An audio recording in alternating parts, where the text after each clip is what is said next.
Hey there, welcome to part two of the B2B email outreach tutorial. In the first part, we covered things like setting up domains, creating inboxes, and warming those inboxes up to be able to send emails without being flagged as spam. So if you haven't watched that one, go check it out. It's on my YouTube channel.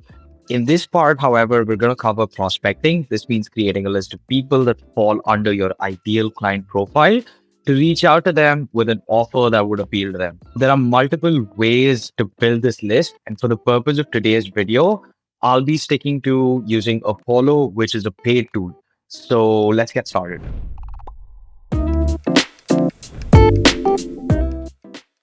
So the first thing you want to do is go into apollo.io. You can find it using Google search or just go type that in the URL box. This is what you should see or one such landing page. And if you don't have an account yet, you can sign up for free or you can get the basic plan. I believe, let's actually see what it costs. Okay, so the basic plan costs $49, gets you 30,000 credits per year. So if you do it monthly, you're going to get 2,500 credits and is 59 USD. So amounts to about 75 Canadian dollars. And I'd say it's well worth the price. Plenty of other prospecting tools out there. This is just what I personally like to use, and it's served me fairly well, so can't really complain about it. For certain niches, it might not be the greatest. So one of the niches that we work with is sports companies and sports academies, facilities. And I know that Apollo does not do a great job of it because a lot of people who own sports facilities in that medium segment, in that mid-tier segment, they don't really have like very active LinkedIn profiles and such. So Apollo and a lot of other prospecting tools scrape data off of LinkedIn and other major directories. So the more tech friendly your ideal client profile, the more likely you're to find them on prospecting tools, right? So for today's video, I'm going to be using Apollo and the account that I already have. So I've already signed up for it. If you're signing up for the first time, it's going to take you through a couple steps to complete before you see this dashboard or this homepage. And I would suggest taking the time to fill all of the information out because it helps the Apollo AI sort of tailor leads to your business and your offer. So it's going to ask you a few questions about what your business does, who your ideal client profile is, what sort of industries you kind of primarily work with, what services you offer, and it's going to base your experience off of that. So I would recommend taking the time to set it up properly. Now, once you have done all of that, this is where you're going to land. And I like searching for people as opposed to companies. So on any prospecting tool or on most prospecting tools, you can search for both people as well as companies, right? I like searching by people because I like reaching out to individuals and not like reach out to everyone within one company, right? So I've chosen to go the people route, and that's how I'm going to do it.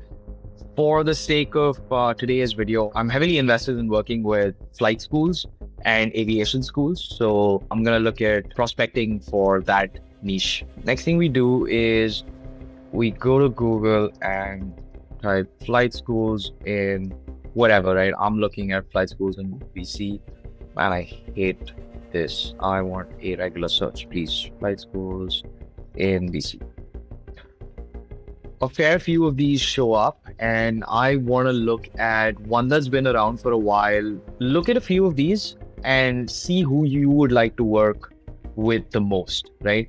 So let's look at Coastal Pacific Aviation, for example. I know that these guys are a company that I would like to work with and, partner with. The process is quite short for me right now. But if you were to do the same thing, just look at, 4 or 5 different companies that show up. Look at the best example out there for companies you want to work with, and then use that as the company lookalike. So I'll show you how that works. Now, go to their website, pick up the URL from there, go back to Apollo and look for company lookalikes as a filter, which is out here. And I'm going to go in and paste Coastal Pacific Aviation or coastalpacific.com. And as you can see, there's 52,000 people that work at companies that are a lookalike of Coastal Pacific Aviation. Now, the first thing I want to do is I want to remove any titles or keywords that I do not want to work with. So, for example, student or student pilot, or even flight instructor for that matter, isn't a decision maker for marketing services for a flight school. So, the first thing I'm going to do is go to job titles, go to exclude, and then hit student or student pilot. So, what that does is it won't show me any more results with student or student pilot as the job title. The next thing I'm going to do is I'm going to go to email status and only choose to prospect people with verified emails on Apollo. So these are people who've been recently sent emails to Apollo, knows that these emails are valid and up to date, right? So we look at verified emails only. You got that list has gone down by 35,000 all the way to about 18,000 something. And the next thing I want to do is I want to look at who the decision maker on my end is, right? Like on my prospect's end is. So if I'm working with an aviation company, I am fairly certain that we're not looking for anyone under director level because they don't have the authority to make the decision on marketing spend. So what I'm going to do is I'm going to go down to job titles again and then scroll down to see management level. I want to work with either the owner, the founder, C-suite partner, or VP, head, or director.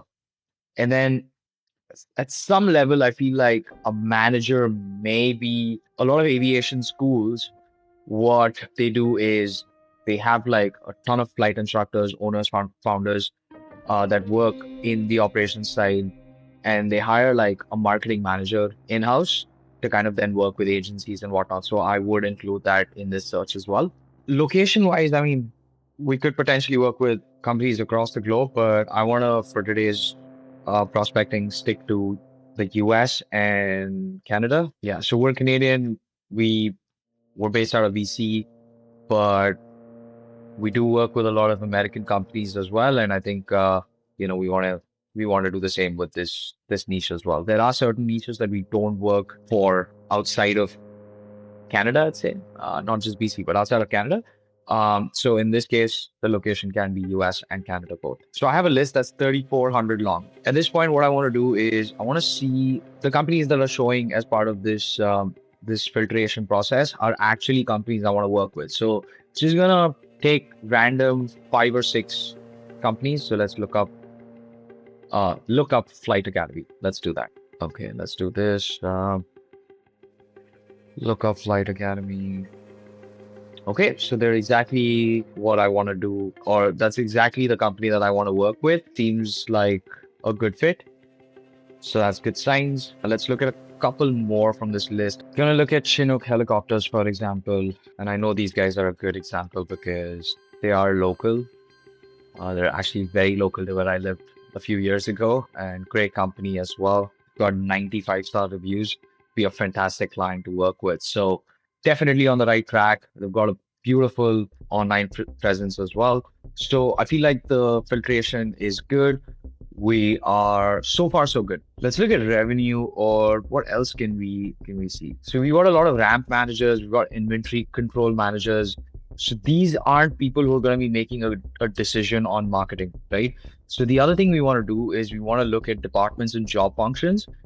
C-suite usually is a good indicator.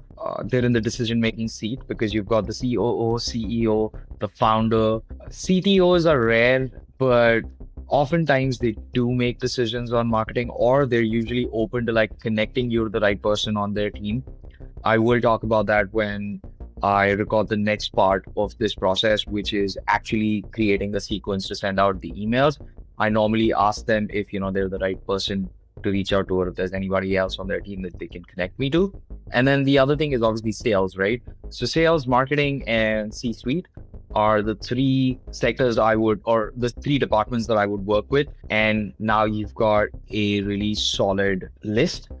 I am going to remove manager because I see a lot of sales managers and such being part of this, and I don't think they have that authority to make decision. And now I'm actually pretty satisfied with this list because we've got COOs, CEOs, we've got marketing personnel, we've got directors in there. It looks like a really solid list to work with. A lot of times, people like to exclude outside sales directors and whatnot. But the thing is, sales and marketing work hand in hand. So if you pitch a good marketing idea to a salesperson or a sales director who's in that decision making seat higher up, they normally like pushing you to their marketing director because they're like, okay, if this marketing works, we have a lot of inbound stuff coming in.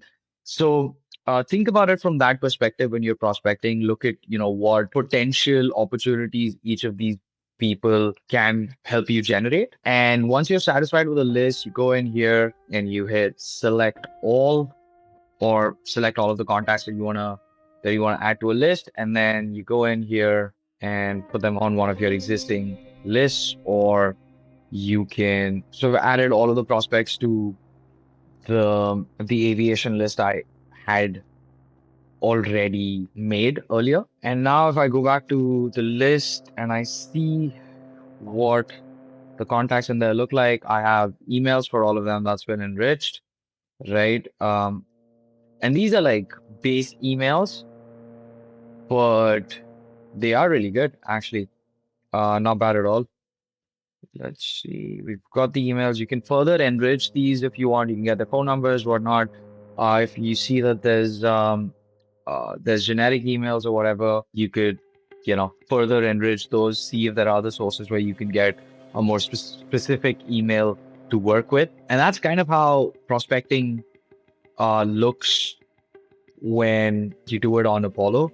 Once we've got all of the information that we need, there's two ways to go about it. Either you can just use this as is and not personalize your emails and push this over to Instantly, which I'll be showing you in the next part of this tutorial, or you can pass this through a Claude agent or ChatGPT, or just do your own, little bit of research to come up with something personalized to say to these people. So for example, if I wanted to really connect with Brandon from Silverhawk Aviation Academy, I'd go to his LinkedIn, see what he's up to.